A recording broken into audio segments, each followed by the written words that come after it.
Kuva mu mwaka w'ibihumbi 2008 igenekerezo rya 25 Ndamukiza ni umunsi wahariwe kurwanya indwara ya malariya.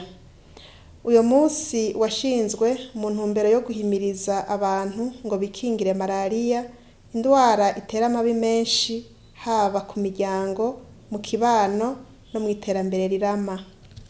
Icivugo c'uyu mwaka kivuga kiti: dukoreshe ubuhinga bwa none mu kugabanya umutwaro wa malariya ku bantu cane cane mu kubarokorera ubuzima. Mu mwaka uheze ishirahamwe rijejwe amagara y'abantu kw'isi OMS ryaratangaje ko urucanco rukinga malariya rugiye gutangura gukoreshwa ku bana bafise kuva ku mezi 6 gushika ku bafise imyaka 5. Naho ari inkuru nziza mu kurokora ubuzima bw'abo bana, muzi ko ari wo mugwi w'abantu babangamiwe cane na malariya, izo ncanco ntizirakorwa ku rugero rwaho mu bihugu vyose dushikirwa. Icifuzo dusangiye n'amakungu nuko ata muntu n'umwe yoba acandura canke ngo yicwe na malariya.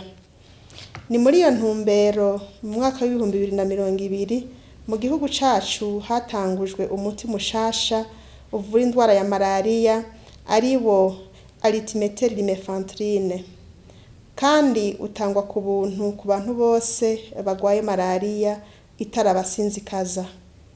Twomenyesha kandi ko abaremesha kiyago baronkejwe inyigisho zikwiye zo kuvurira mu kibano abana bari munsi y'imyaka 5. Izo ngingo zose zaratumye abahitanwa n'indwara ya malariya bagabanuka.